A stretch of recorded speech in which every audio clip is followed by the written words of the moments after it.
anti-video game activist Jack Thompson and a certain person whose name we can't mention were going to take your games away. Think again.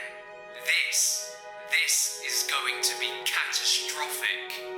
You are watching this because, like me, you're a gamer. More people are waking up to China's international influence, and you want to know how this is changing your content. This video compacts information so that people like you and me can look at China's investment portfolio into our entertainment and decide if what we are playing is actually what China says is okay to play. There's no questioning China's contribution to space exploration, the sciences and technology, but it is the draconian dictatorship of what its people can and can't say, of what its people can and can't watch, that overshadows its accomplishments. Its people, he says. Yeah, their people. So why should you care? Well, what if our game developers and publishers were partly, and in some cases, wholly funded by Chinese companies? Companies that on closer inspection were in the palm of the CCP's hand. Or what if our games were being modified by the developers we support so that they can reap the rewards of the massive Chinese market? That's big business, right? But what happens when we pay the price and are left with, say, a CCP-approved game void of the details that make our game so immersive and so exciting to play? Duh, we know these changes are happening, right? We Just don't know who's making them. Or why.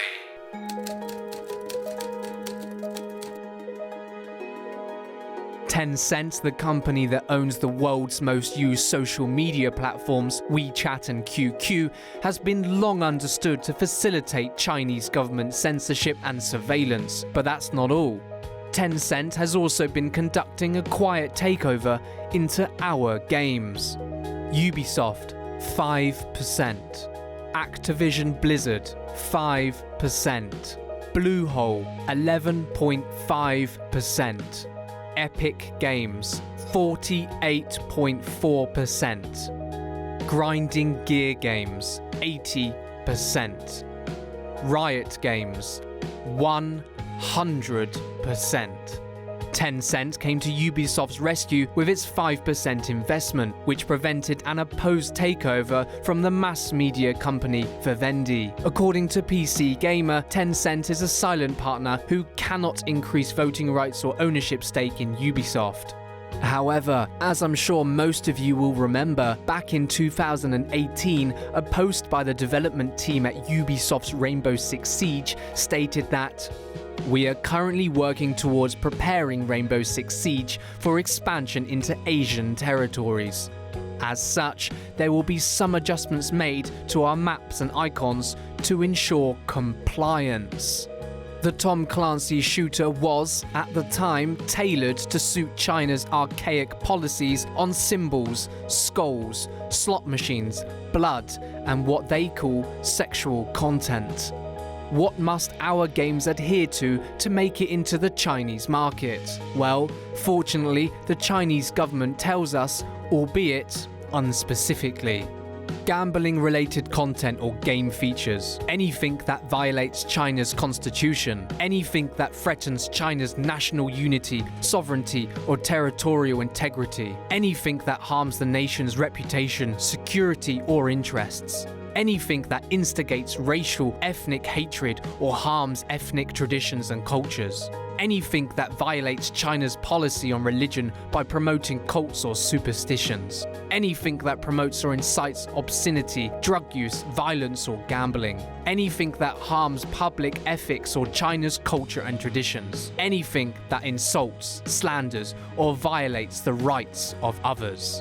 So, pretty much any good game. How influential can a 5% investment be? Call of Duty, Candy Crush and World of Warcraft, games all synonymous with Blizzard, the California-based game company. A company that has just made headlines for banning a player from a tournament for his pro-Hong Kong views during a post-game interview. 你就讲完那8个字，然后导播我们就结束，我们就什么也都不要聊了。然后你随时可以开始，头先低下来。光复香港，时代革命。导播可以切回来。好，导播谢谢。谢谢，好，可以了，这样可以吧？好，聪哥，我们会进破口吗？这房会不会太短？我觉得这样就够了。Blizzard, where Tencent holds a 5% investment, gave a year-long ban to the pro esports player known as Blitzchung and confiscated his prize money. They also terminated contracts with the 2 casters conducting the interview.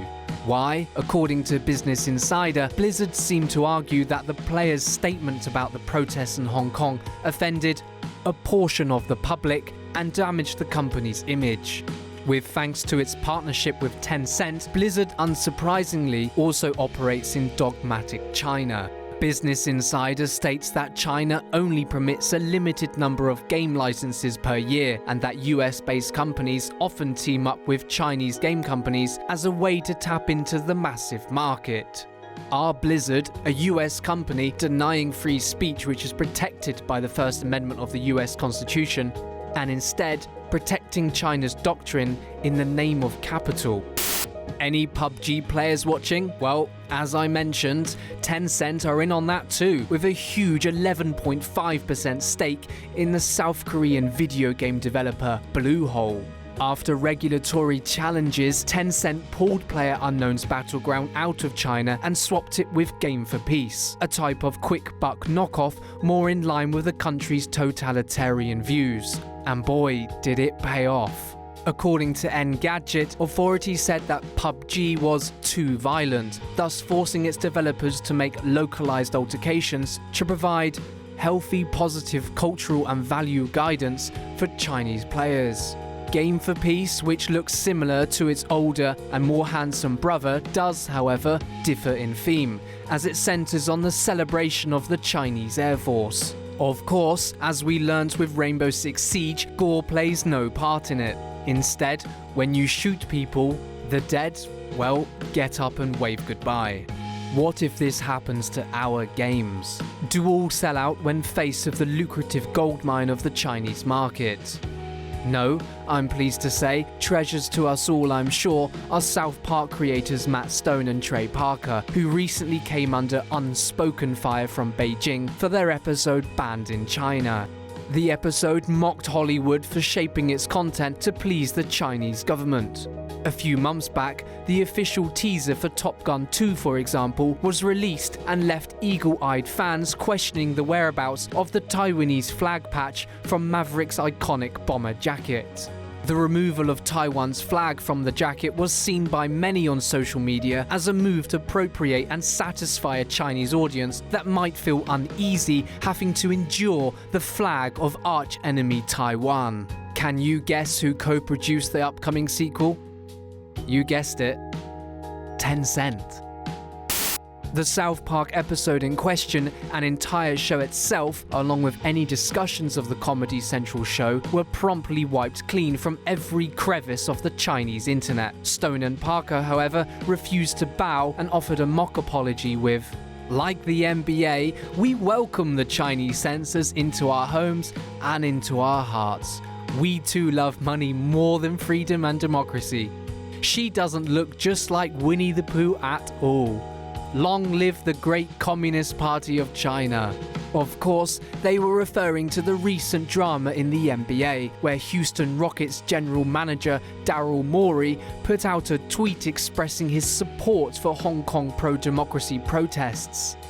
With Beijing's authoritarian censor machine going into overdrive to manipulate the local opinion on the movement in Hong Kong, Chinese broadcasters announced that they would stop airing Rockets games, and even local sponsors pulled their funds from the team. Did they sell out? Well, the NBA have since disclaimed Maury's comments. Our games are not to be tailored to fit the dangerous dogma of China. Gaming is a free space where people like you and me can relax, take on the personas of superheroes, gunslingers and monster slayers, and not be restricted or fall victim to China's ever-growing shadow. China's oppressive censorship is playing a part in our media. China is shaping our content. China has